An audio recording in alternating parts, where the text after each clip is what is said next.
So the New York Giants, a team who for me is hunting balance in 2023. Now, I talked about how I lost film access and what to expect, my film breakdown series in which we had, and the New York Giants were next up on the list. So I was sitting here thinking, how can I change this and how can I still implement and present this idea to the viewers without the film breakdown? And simply put, we're just going to talk about the New York Giants today because it's a lot of things I have to get into, a lot of things I want to say about this offense. And I think the biggest thing is that I watched 12 full games of offensive film. I mean, snap after snap after snap. And I couldn't let that go to waste because there's so many things. And at the end of the video, in the conclusion, I said, Daniel Jones is not that bad, based on what the media is saying. I said, Daniel Jones was worth every penny of that contract. And also when in that point, I said, this is a team who can do some dangerous things with the additions they've made and with players who are expected to get better. So now in saying that, before I talk about the players in general, I want to start with the offense because I say they're hunting balance. And what are they hunting exactly? What balance? What are we trying to balance? I think that this is a team, for me, I look at Mike Kafka and I look at Brian Dable. And I look at their recent coaching influences. Now, I think about Brian Dable with the Buffalo Bills. Josh Allen coming out of college, a very extremely raw prospect, one of the rawest we've seen go in the top 10. And how he was able to funnel that and make his weaknesses basically masked to the point where he's in MVP discussions. Now he's one of the guys who's revered and regarded as a top 5 quarterback in football. How has that happened to the guy that we saw at Wyoming, who had a terrible completion percentage, who turned over the football? And even in saying that, now with the absence of Brian Dable, we see he's reverting back to some of those ways. And I love Josh Allen. This is not a knock on Josh Allen at all, but Brian Dable was a key part of that success. So now I look at what he's done for that team coming over here, and he said it. He really set the record straight in saying in his opening press conference, this scheme for the New York Giants, this is not a copy and paste of the Buffalo Bills. We don't have the same personnel. We don't have the same guys. And not even that. We just want to show different things. As offensive coordinator, you have to evolve and change because guys will catch on in this league and they'll catch on fast. Now, talking about Mike Kafka, looking at him as that passing game coordinator, working with the quarterbacks for the Kansas City Chiefs, Patrick Mahomes. I mean, you can't have a better quarterback to work with. So I look at really his influences. Andy Reid with kind of that spread system that he came up in, looking at Eric Bieniemy with that zone run scheme, and seeing it now how post Tyreek Hill, now understand, Mike Kafka was not a part of this team post Tyreek Hill with the Chiefs, but how they have transitioned into kind of that more West Coast style passing scheme, and they run a lot of zone over there. But I see some of those influences and some of the things that he's picked up, and I think it has translated very well to the New York Giants offense. Now, the New York Giants offense in 2023 is going to be a bit different because I think that in 2022, we saw a lot of good things, but we also saw some limitations, and I think the limitations were also factored into the injuries. This was a team who was wiped by injuries on the football field. I want to start off now getting into the players. When I talk about hunting balance, I think some of these additions and some of these pieces are showing me just what I'm saying. And now, starting off with Daniel Jones, he can run any scheme because when I watched him, mechanics fluid, decisions fluid, and the biggest thing that I saw on film out of all the games I watched, 12 personnel was the thing. And when I say 12 personnel, that's 1 running back, 2 tight ends. And now I look at the addition of a Darren Waller. I see exactly what the doctor is trying to order for this team. I see Darren Waller and Daniel Bellinger on the same field at the same time. And I think that this is going to open things up for Saquon Barkley. It's going to open things up for some of those receivers. And now how we use the jet motions, how we use these zoom motions to open up different things in the run game, in the pass game. We can basically say, with Saquon Barkley being a leading receiver last year, we can basically say now that understanding, we want to do a lot of things set up off of the motion. our motion is setting up our passing game, and that's using the play action boots, the play action nakeds, and that's with Daniel Jones. Now, what does this do?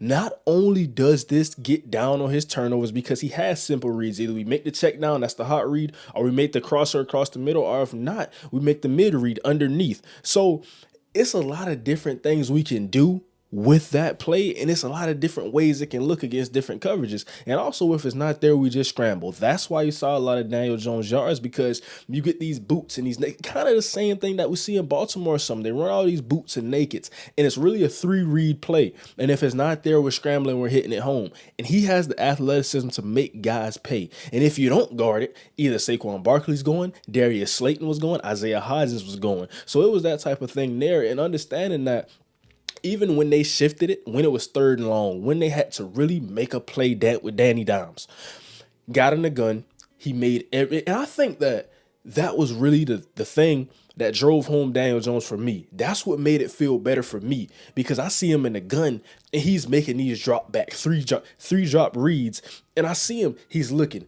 progressing through the entire field. And it wasn't a throw that I saw that Daniel Jones couldn't make. And you probably say, why am I gushing over Daniel Jones? This is a team who has struggled in the past. This is a team who Daniel Jones has caused some of those struggles. So why am I gushing over this guy? I think he just needed Brian Dable. I think he was the talented guy that we saw in Josh Allen, who needed that coach to unlock some of those things. And a lot of things were unlocked last season that I could not say I saw on tape before.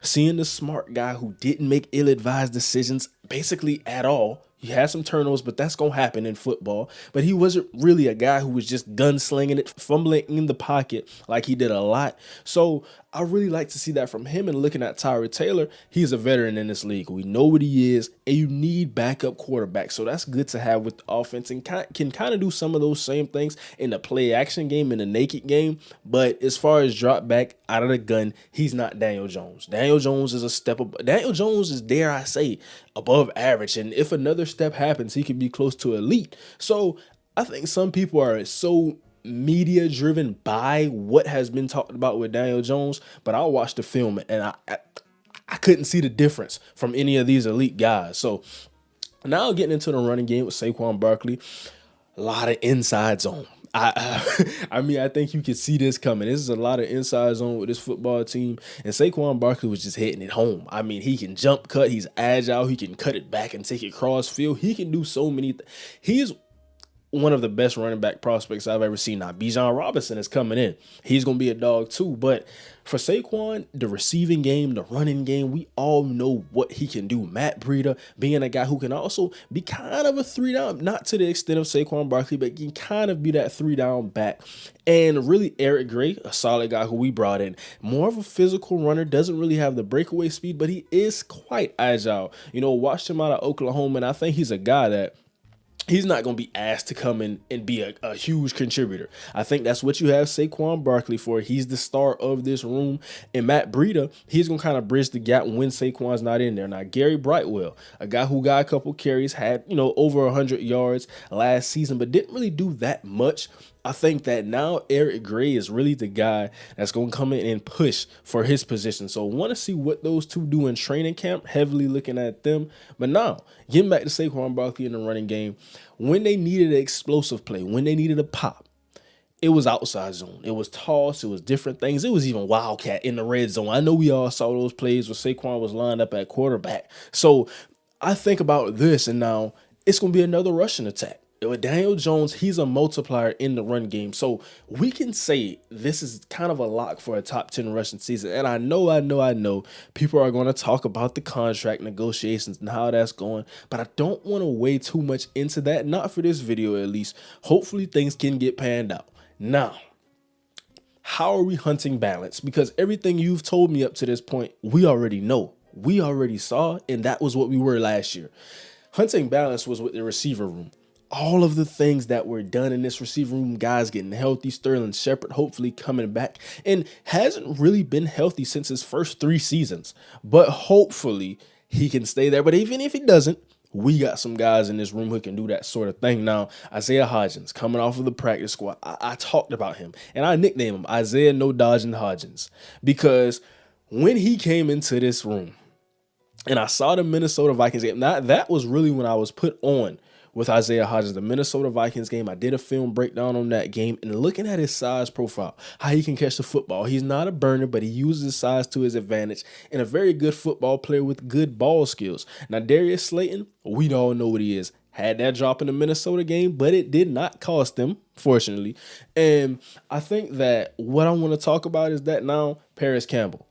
Being a guy, I don't think that the Indianapolis Colts let go of Paris Campbell because they weren't really satisfied. Now, understand, Michael Pittman is their one over there. So he was never going to be the guy who was trying to do that. That's not why he was really cut ties with this team. Now, bringing him into New York, I think that they have Alec Pierce over in Indianapolis who can do some of the things Paris Campbell can do.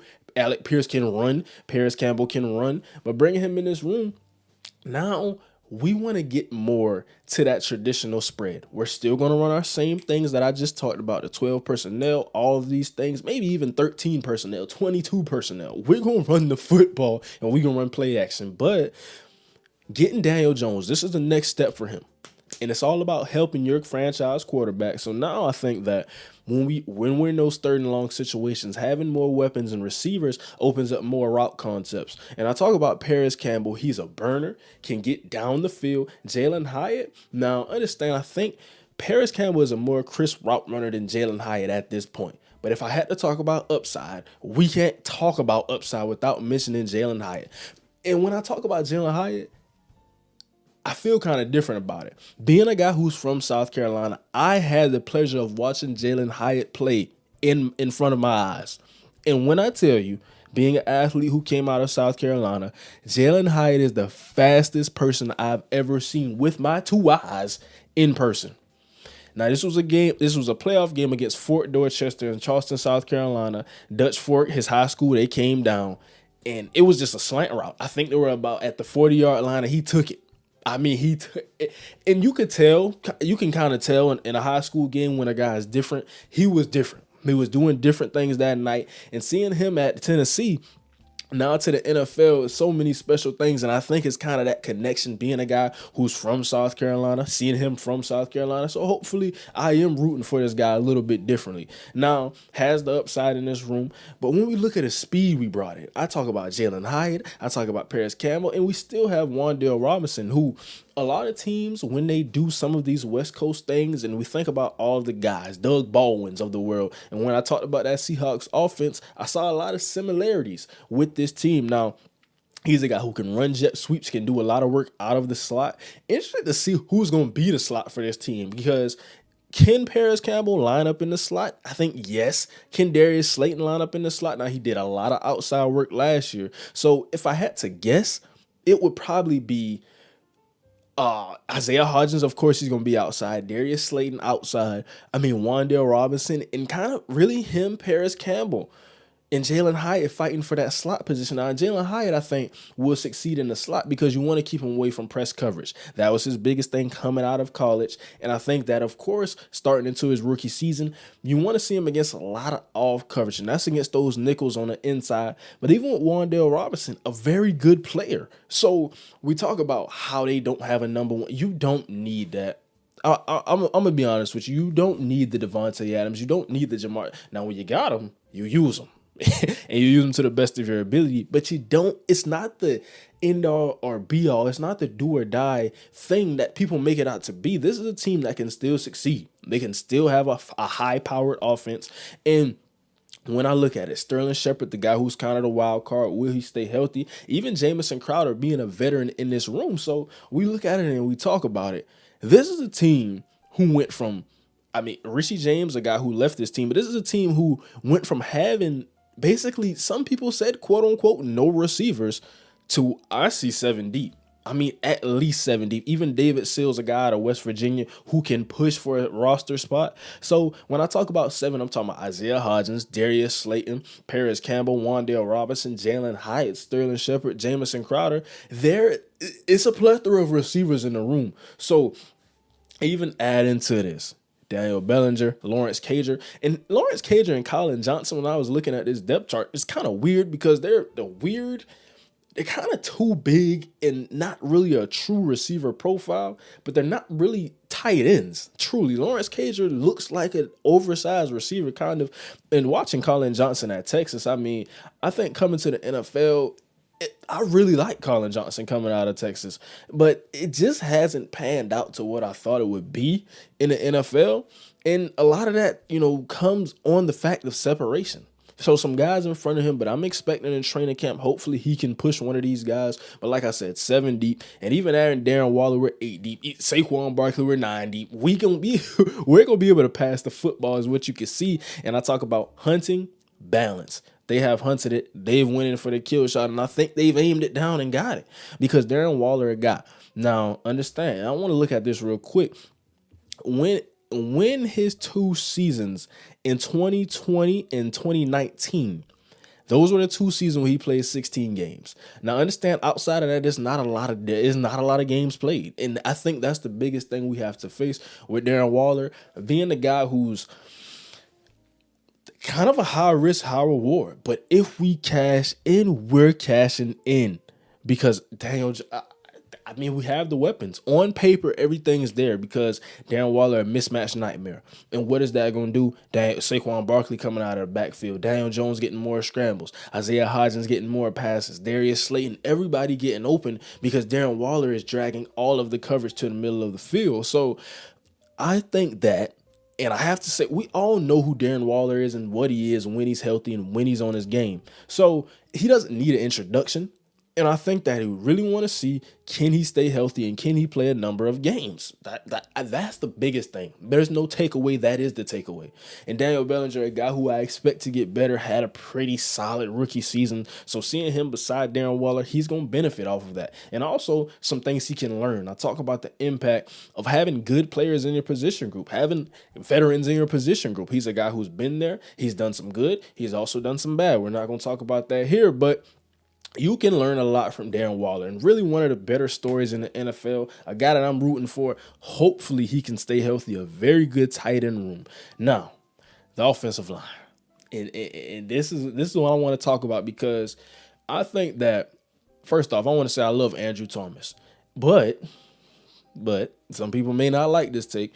I think that the biggest thing I saw was when we had Daniel Jones in the gun, when it wasn't the play action, when he didn't get the sprint out pass plays, we had some leaks in our passing game. And I'm not saying that's coming strictly from Andrew Thomas, but I did see him get beat some. Now, everybody gets beat in football. That's not saying he's, special. He's not a guy who just constantly gets beat. But talking about that, I'm talking about the inside with the guards, Evan Neal, who had a struggling rookie campaign. So we want to see them improve. And I think that there's a team, they got the pieces. They just have to get coached up by the offensive line coach and develop. I mean, I don't even want to start off with the backups, but there are some very good backups in this room. And I know you guys know that because they're guys who the New York Giants drafted, who had high upside. But talking about the starting guys, Ben Brettson, kind of a guy who's been in this room, still fairly young. Mike Glowinski, being a veteran, came over from the Colts. John Michael Schmitz. Everybody wants to see it. Can he have that Creed Humphrey? Can he have that Tyler Linderbaum effect on our offensive line? I think that's a question we have to ask and what we're looking for. But I'm going to tell you, he's not Tyler Linderbaum. He's not Creed Humphrey. But he is a very good football player, can make a lot of blocks, will be a leader early, even though he's a rookie, a guy who I see being a leader in this room, calling out pass protections. He can look for work when nothing's there and picking up guys in stunts. Now, in the run game, also very solid. Not a great athlete, but not a bad athlete. I think somewhere in the middle, kind of close to above average, but a very solid athlete. And also, he's going to get to his blocks. Now, sometimes in that wide zone scheme that we see a lot with this team, if we're not running the traditional inside zone, he may not be able to reach a block. But overall, he can do some of those things, and he's going to be the guy who we say, 5 to 10 years down the road, he was a rock. I mean, we talk about New York Giants, John Michael Schmitz. He's going to be one of them names that pops up because he just exemplifies everything you want in a New York Giant and kind of the guy you don't have to question in the room. Now, when I talk about Andrew Thomas, love him, all pro. Talk about Evan Neal, a guy who has to get better, and we know that, especially in pass protection.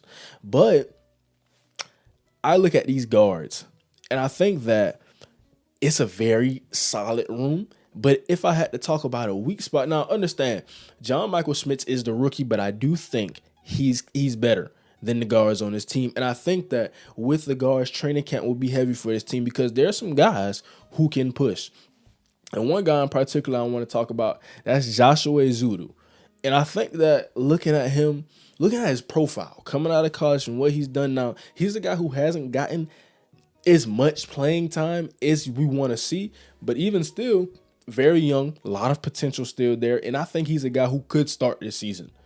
3rd round draft pick, athletic, can do a lot of things. Now, technically has some things to clean up, and I think that's the biggest thing for him. So even with all of these guys, when in the guard room particularly, we want to develop. And training camp's going to be the biggest thing. I don't want to get too much into who's the best guy here. Now, of course, on tape, what we saw, the starters are the starters. But things change year by year, and I think Ezeudu is a guy. If out of this starting 5, when I talk about Thomas, Bretson, Smits, Glowinski, and Neal, he's the guy who I see could push. Now, Matt Peart, athletically, everything you want in a left tackle. But, of course, there's always the but. He's not a starter. It's the strength. It's the play strength. It's some of the technicality things that I think that he could work on. Now, I understand you not starting over on Andrew Thomas to get that into consideration, but you could be that swing tackle. In a bind, in a push, if Evan Neal's out, it's just for any reason, I think he would be that tackle that comes in. And saying that, I love Andrew Thomas, and he could teach him some things. They can work together, iron sharpening iron. And with his counterpart, and Tyre Phillips, it's just not there athletically.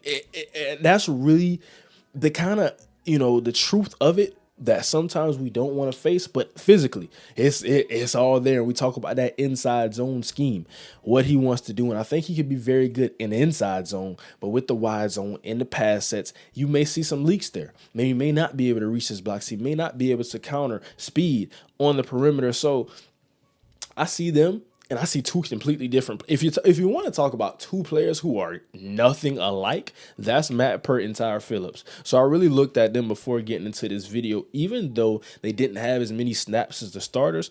But very interesting guys who I think could be swing tackles. Talked about Ezeudu, and now that's leaving me with 8 guys. And even Hoshiner, who came over from my Pittsburgh Steelers, now he's the backup center here. So really, that's 9 guys on the offensive line. And talked about now, of course, 9 guys. What are the caliber? What are the quality of these guys? I think that's to be seen and to be determined. But we got to know it. Evan Neal's going to get better. I can pray and hope. Andrew Thomas is what he is, and he's still going to get better. John Michael Schmitz, loved him in the draft process. Rooted for him on some other teams. Didn't see him going to the Giants because they didn't take him at 25. I'm not going to say I didn't mock him to them. I actually mocked him to them in my first mock, but when they took Deonte Banks, I said there's no way in heck they're going to get the guy who I said they should have got with the first round pick, and they did it. So that's knocking a draft out of the park if you could ever say somebody did it.